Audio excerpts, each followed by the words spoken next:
देखो इस लेक्चर में यहां पर हम बात करने वाले हैं हॉर्नर-विटिक रिएक्शन के बारे में। देखो हॉर्नर-विटिक रिएक्शन की बात करें तो यहाँ पर काफी डिटेल में हम कवर करेंगे कि हॉर्नर-विटिक रिएक्शन क्या होती है, क्या रिएक्टेंट होगा, क्या प्रोडक्ट होगा, रिएक्शन कंडीशन क्या होगी, सब कुछ देखेंगे। इसके साथ साथ यहाँ पर अपन कुछ क्वेश्चंस को सॉल्व करके भी देखने वाले हैं। देखो आपको एक बात यहाँ पर मैं बता देता हूं कि हॉर्नर-विटिक रिएक्शन सीसा नेट और गेट के पॉइंट ऑफ व्यू से काफी ज्यादा इंपॉर्टेंट है। और एक बात और बताओ आपको, अभी तक अगर देखा जाए तो यहां से ना तो नेट में ना ही गेट में डायरेक्ट कोई क्वेश्चन नहीं आया, डायरेक्ट कोई क्वेश्चन नहीं आया, लेकिन मैं आपको फिर भी बता देता हूं कि रिएक्शन काफी इंपॉर्टेंट क्यों है। देखो अगर विटिक रिएक्शन की अपन बात करें तो विटिक रिएक्शन से एग्जाम में कई बार क्वेश्चन पूछा जा चुका है। मतलब विटिक रिएक्शन अपने आप में बहुत ही ज्यादा इंपॉर्टेंट है ना। विटिक रिएक्शन का ही एडवांस जो वर्जन है उसी को अपन क्या बोलते हैं, उसी को अपन बोलते हैं हॉर्नर-वार्ड्सवर्थ-इमोन्स रिएक्शन। जो हॉर्नर-वार्ड्सवर्थ-इमोन्स रिएक्शन है उससे आपके एग्जाम में क्वेश्चन ऑलरेडी पूछा जा चुका है, क्लियर है। और जो ये रिएक्शन है हॉर्नर-वार्ड्सवर्थ-इमोन्स रिएक्शन बिल्कुल उसी से मिलती जुलती रिएक्शन ये भी है, बिल्कुल as it is same reaction है। ये मान लो कि एक तरह से वही रिएक्शन इसको मान सकते हो आप, हॉर्नर-वार्ड्सवर्थ रिएक्शन ही मान सकते हो, बिल्कुल वो कोई केस है। तो हो सकता है आने वाले समय में इस रिएक्शन से भी क्वेश्चन आ जाए, इसलिए बहुत ही ज्यादा इंपॉर्टेंट रिएक्शन है। तो यहाँ पर इसके बारे में हम बात करने वाले हैं। देखो ध्यान देना, इस रिएक्शन में बेसिकली जो रिएक्टेंट अपन लेते हैं वो फॉस्फिन ऑक्साइड यहाँ पर लेते हैं। दो तरह की कंडीशन है, अगर यहाँ पर अपन ब्यूटाइल लिथियम एल्डिहाइड और स्ट्रॉन्ग बेस ले ले तो जेड एल्किन का फॉर्मेशन होता है। और इसी की रिएक्शन अगर butyl lithium ester sodium borohydride और स्ट्रॉन्ग बेस से करा दे तो फिर ई एल्किन का फॉर्मेशन होता है, क्लियर है। यहां पर आप एक को याद रख लेना, दूसरा ऑटोमेटिक इसका अपोजिट होगा, है ना। अब कैसे होगा, क्यों होगा, वो सब कुछ हम यहां पर देख लेते हैं। देखो पूरी थ्योरी पढ़ने की कोई आवश्यकता नहीं है, डायरेक्ट यहां पर अपन क्वेश्चन पर आ जाते हैं। जैसे पहला क्वेश्चन आपके सामने यहां पर है, देखो ध्यान देना, क्वेश्चन आपको क्या दे रखा है। अच्छा, प्रैक्टिस के लिए आप क्या कर सकते हो कि सबसे पहले वीडियो को पॉज करके क्वेश्चन को खुद सोल्व करके देखो, ठीक है, कि क्वेश्चन आपको आता ही नहीं आता, फिर वीडियो को प्ले करना। देखो क्या दे रखा है, the major product formed in the given reaction sequence, ठीक है। देखो यहाँ पर आप देख सकते हो सबसे पहले क्या दे रखा है, ब्यूटाइल लिथियम दे रखा है जो कि स्ट्रॉन्ग बेस होगा। स्ट्रॉन्ग बेस क्या करेगा कि यहां से इस एसिडिक हाइड्रोजन को निकाल देगा भाई। अब देखो आपको पता है जैसे एसिडिक हाइड्रोजन को ये निकालेगा, निकालने के बाद यहाँ पर क्या आएगा, इस जगह पर नेगेटिव चार्ज आ जाएगा। तो डायरेक्ट में यहाँ पर ऐसे लिख देता हूं, स्ट्रॉन्ग बेस की प्रेजेंस में एक्चुअली यहाँ पर क्या आएगा, नेगेटिव चार्ज आ जाएगा। अब एक बात समझने की कोशिश करना, आपको पता है कि यहाँ पर नेगेटिव चार्ज आ गया, क्लियर है, और ये डीलोकलाइज होगा। डीलोकलाइज होगा तो यहाँ पर एक इनोलेट की तरह ही केस बन जाएगा, जैसे यहाँ पर PO माइनस और यहाँ पर डबल बॉन्ड और यहाँ पर आ गया R और साथ के साथ यहाँ पर PPH2 को तो मैं डायरेक्ट ऐसे लिख देता हूँ, ठीक है ना। और यहाँ पर आपको पता है ब्यूटाइल लिथियम में तो यहाँ पर लिथियम इससे जुड़ा रहेगा और ये काफी छोटा ग्रुप है तो R इसी की तरफ रहेगा। मतलब ये just like Z enolate type का केस बन गया। कौन सा, जेड इनोलेट टाइप का केस बन गया भाई। यहाँ पर ये भी ऊपर है, ये भी ऊपर है। और देखो आपने एक रिएक्शन पढ़ी होगी, एल्डोल रिएक्शन, आपने एल्डोल रिएक्शन पढ़ी होगी। देखो एल्डोल रिएक्शन में अपन क्या पढ़ते हैं कि जब जेड इनोलेट मोर स्टेबल होती है तो सिन प्रोडक्ट मेजर बनता है, और जब ई इनोलेट मोर स्टेबल होती है तो फिर एंटी प्रोडक्ट मेजर बनता है। आपने ये पढ़ा होगा।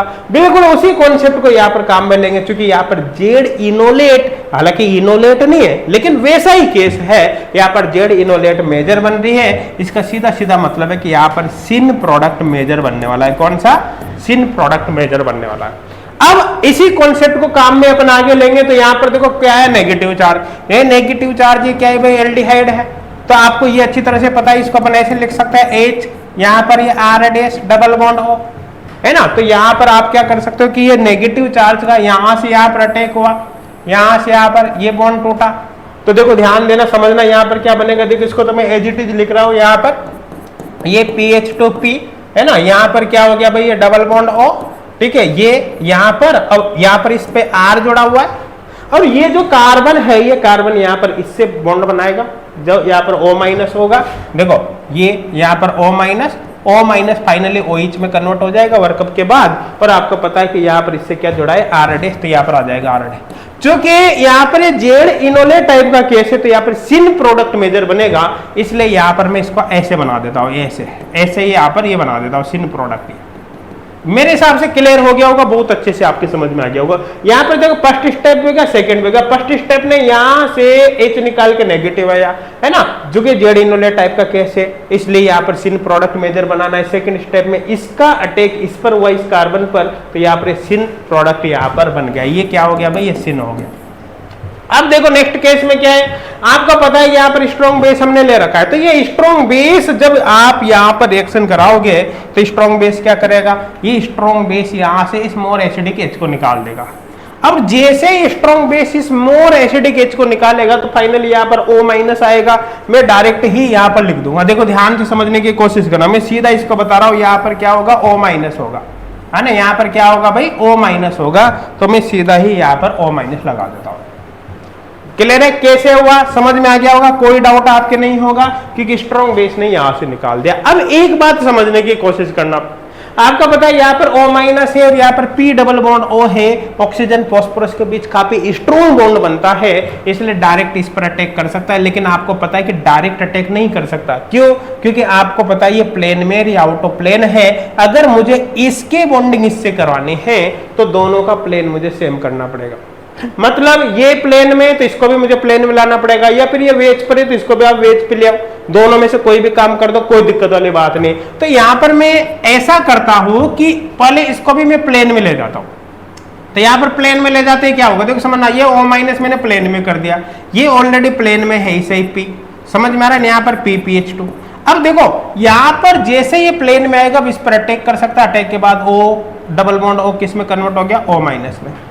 अब यहाँ पर क्या होगा, इसके इसके बीच यहाँ पर बॉन्ड बन जाएगा ये, और यहाँ से नेगेटिव चार्ज क्या होगा, नेगेटिव चार्ज यहाँ पर खत्म हो जाएगा, है ना। यहाँ पर देखो वेज पर क्या जुड़ा हुआ है, यहाँ पर वेज पर अभी ये R जुड़ा हुआ है, समझ में आ गया होगा। साथ के साथ ही बात करें तो यहाँ पर अभी ये वेज पर था ऑक्सीजन, वेज से मुझे घुमा कर, मैंने घुमा कर इसको प्लेन में कर दिया, वेज से घुमा कर प्लेन में कर दिया।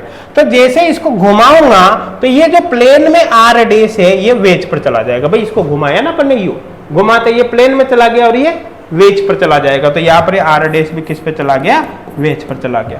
अब देखिए 4 मेंबर्ड जो यहाँ पर इंटरमीडिएट बना है, यहाँ पर अब ये डिकम्पोज होगा, डिकम्पोज होगा तो आपको पता है कि ये भी वेज पर है, ये भी वेज पर है, यहाँ पर बीच में डबल बॉन्ड आ जाएगा, ये यहाँ पर R हो गया और यहाँ पर R डैश हो गया। बाकी इधर क्या होगा, हाइड्रोजन होगा, इसे वैलेंसी पूरी करने के लिए ये यहाँ पर बन जाएगा। क्लियर यहां तक। और बाकी जो साइड प्रोडक्ट होगा, साइड प्रोडक्ट तो यहाँ पर निकल ही जाएगा, क्या निकलेगा साइड प्रोडक्ट, भाई ये O माइनस हो गया यहाँ पर ये डबल बॉन्ड O हो गया और यहाँ पर ये 2 PH हो गया, ये PH ये PH, है ना। चूंकि आपने यहाँ पर ब्यूटिल लिथियम लिया है तो लिथियम रिएक्शन मिक्सचर में प्रेजेंट होगा काउंटर आयन के फॉर्म में, तो उसको आप यहाँ पर जोड़ सकते हो। ये साइड प्रोडक्ट होगा, ये आपका मेन प्रोडक्ट होगा। तो यहाँ पर आप देखो जो एल्किन बनी है वो कौन सी एल्किन बनी है, यहाँ पर देखो जेड एल्किन बनी है, ये जेड एल्किन, मतलब आपका आंसर होगा ना सी ऑप्शन होगा। अब आप देखो इस रिएक्शन में क्या आपको कुछ भी रटने की आवश्यकता है, इस रिएक्शन में क्या कुछ भी आपको रटने की आवश्यकता है, आपको कुछ भी एक शब्द भी रटने की आवश्यकता नहीं है। एक सिंपल बेसिक कॉन्सेप्ट यहाँ पर आप इंप्लीमेंट करोगे, उसी के बेसिस पर यहाँ पर पूरा क्वेश्चन सॉल्व कर लोगे। अगर आपको ये पता भी नहीं हो ना कि ये हॉर्नर विटिक रिएक्शन का कैसे, तब भी आप इस क्वेश्चन को सॉल्व कर सकते थे। क्लियर है, मेरे हिसाब से कोई डाउट नहीं होगा। तो यहाँ पर ये पहला केस हो गया जिसमें मैंने बताया कि अगर फॉस्फेट ऑक्साइड और ये कंडीशन है तो जेड एल्किन बनेगी, दूसरे केस में ई एल्किन बनेगी, ये आप याद रख लेना। क्लियर है, तो एक को कॉन्सेप्ट से बता दिया, दूसरे को आप लर्न कर लेना।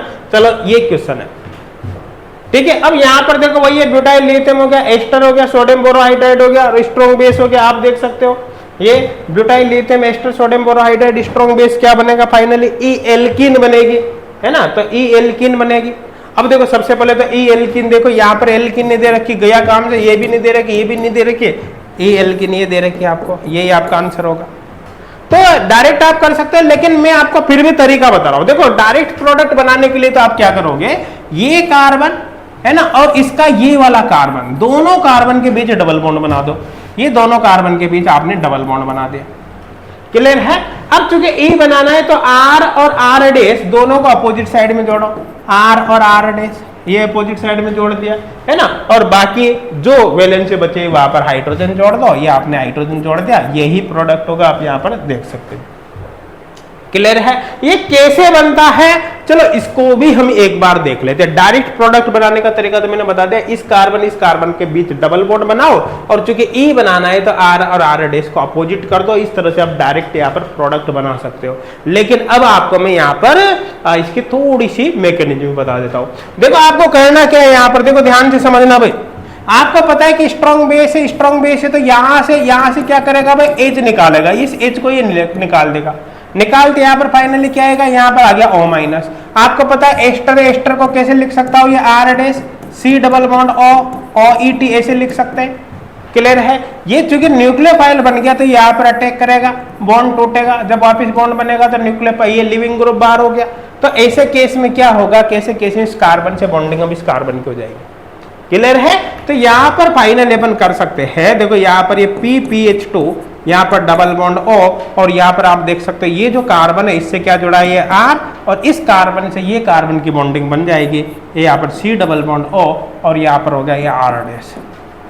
क्योंकि यहाँ पर मोर स्टेबल प्रोडक्ट आपको बनाना है, बेसिकली ई एल्गिन बनानी है, तो उसी के अकॉर्डिंग इसकी स्टीरियो को आपको डिसाइड करना है। तो सीधी सीधी बात है, यहाँ पर आप इसको वेज पर ले लो इसको और यहाँ पर हाइड्रोजन को डेस पर ले लो। और ऐसे भी बता देता हूँ, जो स्टैंडर्ड बुक है कैरेटर्स बुक, ये क्वेश्चन एज इट इज उसकी डिक्टो कॉपी आएगा तो सीधा एग्जाम में आएगा, वेरिएशन के चांस बहुत कम है।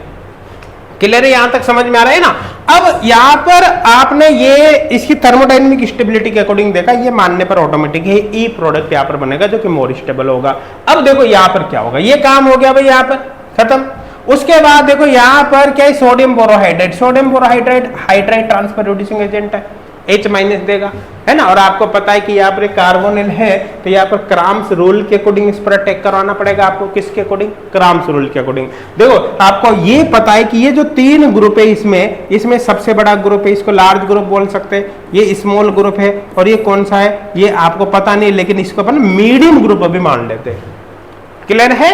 आपको ये भी पता है कि क्राम्स रूल में अपन क्या करते हैं, क्राम्स रूल में C डबल बॉन्ड O और ये जो लार्ज ग्रुप है इसको एंटी पे रखा जाता है, लार्ज ग्रुप को एंटी पे रखा जाता है। ठीक है? अब देखो यहाँ पर वेज से इसको घुमाकर मैं प्लेन में ले आऊं, यहां से इसको घुमाया 120 पर प्लेन में ले आया, तो ये R डैश घूम कर डैश पर चला जाएगा, तो ये R किस पे चला जाएगा, डैश पर।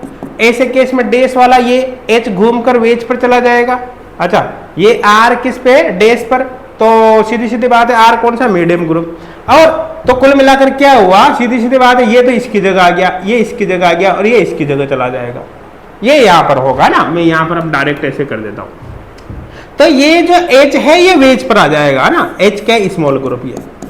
अब ऐसे केस में आपको पता है, अभी मैंने कुछ भी नहीं किया, केवल इसको 120 से घुमाया, इसको मैं यहाँ ले आया, इसको यहाँ ले आया और इसको यहाँ ले आया, बस ये किया है, इसके अलावा और कुछ भी नहीं किया, है ना। केवल 120 से यहाँ पर रोटेट किया है 120 डिग्री। अब देखो ध्यान देना, ये लार्ज ग्रुप और C डबल बॉन्ड अब एंटी पर है, एंटी पर है, तो ऐसे केस में डायरेक्टली इस पर अब H माइनस का अटैक हो जाएगा यहाँ पर। अब H माइनस का अटैक किधर से होगा, देखो ध्यान देना, स्मॉल ग्रुप की तरफ से H माइनस अटैक करेगा, स्मॉल ग्रुप वेज पर इसका मतलब फ्रंट साइड से अटैक करेगा। तो कुल मिलाकर हमने ये रोटेशन करके यहाँ पर ये जान लिया है कि H माइनस को आप मतलब हाइड्रोजन को फ्रंट साइड पर जोड़ोगे, वेज पर या डैश पर जोड़ोगे, तो सीधी सीधी बात है, फ्रंट साइड से अगर H आएगा तो H जाएगा वेज पर, ऐसे केस में O माइनस जो फाइनली OH में कन्वर्ट होगा वो डैश पर जाएगा। क्लियर है? तो इससे हमने अटैक डिसाइड कर लिया। अब ये अटैक में डायरेक्ट यहाँ करवा रहा हूँ, अभी अटैक यहाँ पर करवा रहा हूँ। अटैक किधर से होगा, फ्रंट साइड से। कैसे पता चला फ्रंट साइड से अटैक होगा, ये इससे। ये कहां से किया अपन अरेंजमेंट, ये अकॉर्डिंग टू क्राम्स रूल हमने अरेंज किया है। किसके अकॉर्डिंग है, क्राम्स रूल के अकॉर्डिंग यहाँ पर ये अरेंज हमने किया है। क्लियर है भाई, समझ में आ रहा है? तो अब यहाँ पर अपन देख सकते हैं, देखो ध्यान देना, समझना, यहाँ पर ये अपन ने R डैश कर दिया, यहाँ पर जैसा ही वैसा आप लगा दो, कोई दिक्कत वाली बात नहीं। वेज पर ये P डबल बॉन्ड O, यहाँ पर PH2 कर दिया, डैश पर यहाँ पर हाइड्रोजन कर दिया, ये R है ना, डैश पर यहाँ पर हाइड्रोजन कर दिया, ये यहाँ पर हो गया। अब चूंकि आपको पता है ये फ्रंट साइड से अटैक कर रहा है, तो यहाँ पर जो H आएगा वो फ्रंट पर आएगा, ये वेज पर, तो ऑटोमेटिकली जो O माइनस बनेगा यहाँ पर, O माइनस ऐसे, जो कि फाइनली OH में कन्वर्ट हो जाएगा, डैश पर चला जाएगा, ये डैश पर चला जाएगा, तो OH यहाँ पर हमने डैश पर कर दिया। क्लियर है? ये इस स्टेप का काम भी खत्म हो गया। प्रोडक्ट देखो अपन क्वेश्चन को सॉल्व कर चुके हैं ऑलरेडी, आंसर ए आएगा, लेकिन मैं बस इसकी मैकेनिज्म आपको समझा रहा हूं यहाँ पर रिएक्शन कैसे होगी। अब देखो ध्यान देना समझना, ये हमारे पास बन गया। अब चूंकि ये जो बेस है स्ट्रॉन्ग बेस, ये स्ट्रॉन्ग बेस यहां से क्या करेगा, स्ट्रॉन्ग बेस यहां से इस H को ले लेगा भाई, इस H को लेते ही O माइनस में कन्वर्ट होगा। अब यहाँ पर मैं एक चीज आपको बता देता हूँ, देखो ध्यान देना, जैसे R डैश है ना, यहाँ पर है H, ये H और यहाँ पर ये O माइनस, O माइनस। आपको पता है O माइनस ये फॉस्फोरस पर अटैक करके बॉन्ड बना लेगा, लेकिन यहाँ पर एक समस्या है, ये डैश पर ये वेज पर है, दोनों का प्लेन अलग अलग है, बॉन्डिंग नहीं हो पाएगी, इसलिए दोनों का प्लेन आपको सेम करना पड़ेगा। ये डैश पर है तो इसको भी आपको डैश पे ले जाना पड़ेगा। तो यहाँ पर मैं इसको डैश पे ले जाता हूँ, किसको, इसको PH2 और यहाँ पर ये डबल बॉन्ड होगा। अब देखो ऐसे केस में क्या होगा, क्योंकि ये इसको आप वेज से घुमाकर डैश पे ले गए, मतलब 120 से आपने इसको रोटेट कर दिया, तो इसको डैश पे ले गए तो ये डैश वाला हाइड्रोजन प्लेन में आ जाएगा यहां पर। तो ऐसे केस में जो प्लेन वाला R है वो वेज पर चला जाएगा, ये यहाँ पर वेज पर चला जाएगा। अब चूंकि इन दोनों का प्लेन अब सेम हो चुका है, तो इन दोनों के बीच अब यहाँ पर बॉन्ड बन सकता है। तो डायरेक्ट मैं इसको ऐसे ही कर देता हूँ, यहाँ पर कैसे कर देता हूँ, इन दोनों के बीच बॉन्ड बना दिया, बॉन्ड बनाते ही किस में O माइनस में कन्वर्ट होगा, तो डायरेक्ट मैं यहाँ पर O माइनस ही बना देता हूँ, है ना, डायरेक्ट यहाँ पर मैं O माइनस ही बना देता हूँ, ये O माइनस, ये बन गई भाई 4 मेंबर रिंग। इसके बाद आपको कुछ भी नहीं करना, देखो ये यहाँ से यहाँ पर और ये यहाँ पर डबल बॉन्ड आ जाएगा। तो जाहिर सी बात है, यहाँ पर हो गया ये R डैश, यहाँ पर हो गया ये हाइड्रोजन, यहाँ पर ये डबल बॉन्ड। और आपको पता है ये वेज पर, ये वेज पर है तो सेम साइड रहेंगे, तो इधर ये हाइड्रोजन वेज पर और इधर ये R वेज पर। तो आपको पता बीच में क्या क्या डबल बॉन्ड। अब आप देख सकते हो यहाँ पर जो एल्किन बनी वो कौन से, ई एल्किन है। यहाँ पर कौन सी एल्केन बनी है, ई एल्केन है, ये यहाँ पर प्रोडक्ट होगा। तो देखो क्वेश्चन बिल्कुल सिंपल है, क्वेश्चन बिल्कुल भी टफ नहीं है। मैंने आपको दोनों ही तरीका बता दिया, ये भी समझा दिया कि रिएक्शन कैसे हुई है, साथ के साथ आपको ये भी बता दिया कि यहाँ पर अगर आपको डायरेक्ट प्रोडक्ट बनाना हो बिना मैकेनिज्म है तो कैसे बनेगा। अब देखो एग्जाम में क्वेश्चन आता है तो हो सकता है कि यहाँ पर रिएक्टेंट थोड़ा सा चेंज कर दिया है ना, तो उसके अकॉर्डिंग प्रोडक्ट चेंज हो जाएगा, कंडीशन से ऑलमोस्ट आपको यही मिलेगी। बस आपको समझ में आ गया कि ये रिएक्शन हॉर्नर विटिग रिएक्शन है ना, तो फिर कुछ भी नहीं। और समझ में नहीं आया जब भी मैंने तरीका बता दिया, इजीली आप कर सकते हो। डायरेक्ट प्रोडक्ट बनाने के लिए कुछ भी नहीं करना, इस कार्बन और इस कार्बन के बीच डबल बॉन्ड बनाना है, और ये R और इसका जो R डैश ग्रुप है, R डैश की जगह कुछ भी हो सकता है ना, उसमें आपको टेंशन नहीं लेनी, जो भी ग्रुप होगा आपको जोड़ देना है अपोजिट साइड में, ये काम हो गया। तो ये थी Horner Wittig reaction, I think समझ में आ गया होगा, कोई डाउट नहीं होगा। अच्छा, हॉर्नर विटिग रिएक्शन लगभग रिलेटेड है किससे रिलेटेड है, हॉर्नर वाट्स और इमोन्स रिएक्शन उससे रिलेटेड है। तो उसका लिंक भी आपको वीडियो के डिस्क्रिप्शन में मिल जाएगा, आप उसको जरूर देखना। उससे एग्जाम में क्वेश्चन भी आ चुका है और आने वाले एग्जाम में हो सकता है इस रिएक्शन से क्वेश्चन आ जाए, बिल्कुल उससे रिलेटेड है। ठीक है, स्टैंडर्ड बुक का केस है, तो क्वेश्चंस आने के पूरे चांस बन सकते हैं आने वाले समय में।